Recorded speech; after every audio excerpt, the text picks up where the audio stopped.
우리 정치가 여러 가지로 국민들에게 실망을 주는 많은 이유가 있지만 저는 아주 독특한 그런 이유를 하나 제시를 해보고자 합니다. 우리 그 헌법을 포함한 시스템들이 많은 제도들이요 임시가 많습니다. 임시적인 것. 말하자면 지금 우선적으로 해보자는 잠정적인 부분들이 참 많습니다. 선거법 한번 보십시오. 지금 내일 모레 선거를 치러야 되는데 실제로 선거법 자체가 아직 확정도 안 돼 있습니다. 근데 아니 게임을 하면 룰이라는 게 만들어져 있고 뛰려고 하는 선수들이 그 룰에 맞춰서 연습을 하는 것이지 어떻게 현역 의원들이 항상 선거 치를 때마다 선거법을 바꾸고 선거구를 바꾸고 항상 자기들이 맘대로 그렇게 합니까? 세상에 그런 불공정이 어디 있습니까? 어떻게 공정을 얘기를 하고 정의를 얘기하는 현역 국회의원들이 특히 그런 당 사람들이 이렇게 자기들 마음대로 현역 국회의원이라는 이점을 활용을 해갖고 선거의 룰을 자기들이 바꾸려고 합니까? 그런데 이제 이번뿐만 아니고 모든 선거 때마다 정치 개혁을 핑계로 선거법을 고쳐왔습니다. 이게 임시지 어떻게 이게 법이라고 얘기를 할 수가 있겠습니까? 잠정이죠. 고치는 순간 그 다음 또 고치는 것을 전제로 하는 이런 임시 체계로는 안정적인 선거를 제대로 치를 수가 없고 그런 선거법으로 당선된 국회의원들이 또는 지방의원들이나 시장군수 구청장들이 바른 정치를 할 수 있겠습니까? 돌아가자마자 그렇게 당선된 대통령이 대통령 당선되자마자 앞에 건 전부 임시 가옥으로 생각을 하고 임시 텐트로 생각으로 다 뜯어버리고 자기 마음대로 또 새로 지으려고 합니다. 그게 우리 헌법입니다. 그냥 해방 막 되고 나서 우리가 헌법이든 민법이든 상법이든 가져본 적이 없었기 때문에 뭐 일본 거, 독일 거, 영국 거, 미국 거 있는 대로 가서 베껴서 일단 출범부터 해놓고 봤죠. 왜? 다음에 고치기로 우선 임시로 헌법과 법률을 만들었던 것입니다. 그러다 보니까 어떻게 했습니까? 무려 9번을 고쳤습니다. 9번을.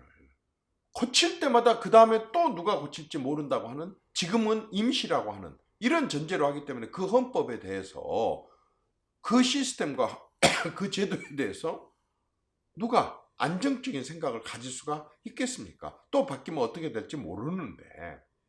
그런데 이제 87년도에 6.29 선언을 하고 국민들의 힘에 의해서 이제 새로 헌법을 또 만들었습니다. 6공화국 헌법을.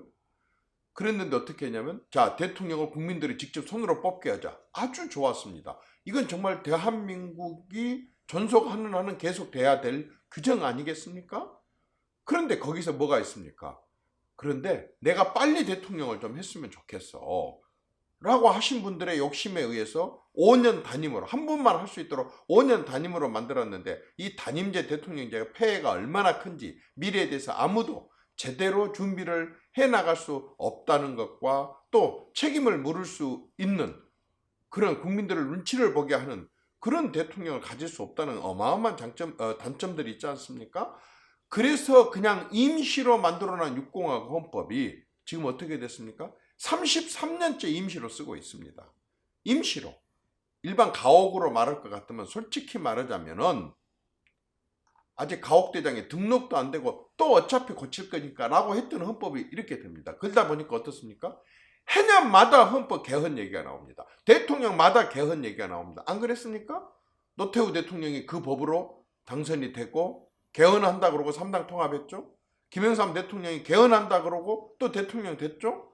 그리고 나서 또 DJP가 개헌한다 그래가지고 또 DJ 그거 됐었죠. 노무현 대통령이 계속 개헌한다고 개헌안 냈었었죠. 이명박 대통령은 안 그랬습니까? 박근혜 대통령도 그랬고 이 대통령 들어와갖고도 계속 개헌한다는 얘기입니다. 그러면 이 개헌을 하겠다고 하는 것은 무슨 얘기입니까? 현행 헌법은 이게 별로 이제 쓸모가 없다는 얘기 아니겠습니까? 그런데도 불구하고 이런 임시 헌법을 가지고 계속 하고 있으니 헌법에 의해서 나머지 법률들이 정해지게 되는데 정부 조직법인들 계속될 것이라고 믿는 사람이 누가 있겠으며 모든 경제정책과 문화정책과 이런 정책들이 다 곧 바뀔 것이다. 곧 바뀔 것이다. 임시체제로 가는 겁니다. 교육 어떻습니까? 입시제도가 뭐 6개월만에 한 번씩 바뀔 정도로 대통령마다 바뀔 정도로 이렇게 계속 입시정책을 바꾸고 앉아 있으니 학원인불로 제대로 학원을 내서 하려고 하겠습니까? 학교인불로 선생님들인불로 제대로 애들을 교육시키고 가르칠 수 있겠습니까? 학부모와 학생들은 더 얼마나 괴롭습니까? 언제 어떻게 바뀔지 모르는데 검찰법도 마찬가지고 경찰법도 마찬가지입니다. 아니 대통령과 집권 세력들이 막 검찰 개혁을 죽기 아니면 사기를 바꾸려고 한다 그런다면 그 사람들이 집권 이제 못 해갖고 야당 되면 어떻게 하겠습니까? 또 다른 집권 세력들은 그때 그 사람들의 집권할 때 그렇게 집중해서 바꿔놨으니까 또 바꾸려고 할 거 아니겠습니까? 지금 우리나라가 이런 상황입니다.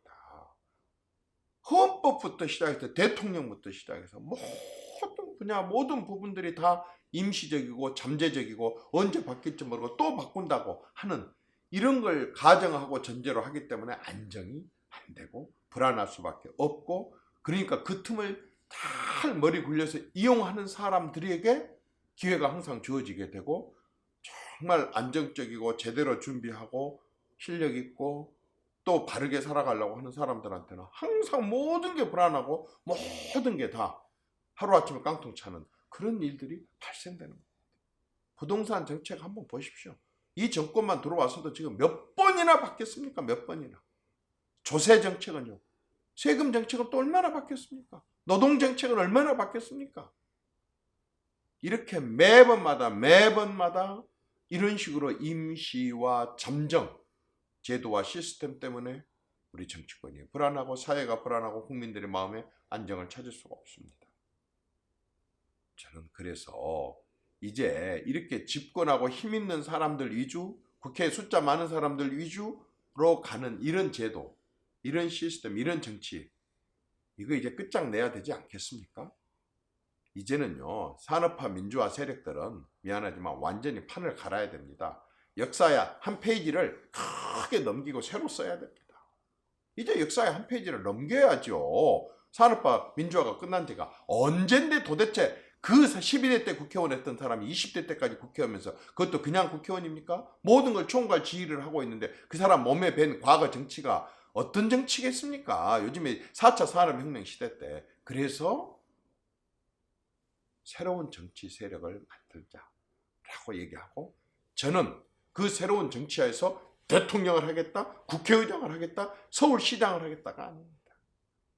저는 일단 서포터가 되겠다는 겁니다. 저는 서포터. 일단 새로운 정치 세력이 제대로 자리 잡고 형성돼 가는 것에 일단 저는 조언자가 되고 싶습니다. 왜? 밑바닥부터 다 경험을 해서 여기까지 온 모든 문제점들을 오래도록 지켜본 사람이기 때문에 제가 눈으로 봐왔었던 잘못된 정치의 방향과 내용을 짚어주고 싶을 뿐입니다. 다만 제가 옳다고 보지 않습니다. 지금 제가 이렇게 지적을 하지만 제 말이 틀렸을 수도 있습니다. 그래서 그런 토론들이 자연스럽게 이루어지고 그렇게 새로운 정치 세력 하에서 미래지향적인 그러한 새로운 정치, 새로운 국정이 유지됐으면 좋겠습니다.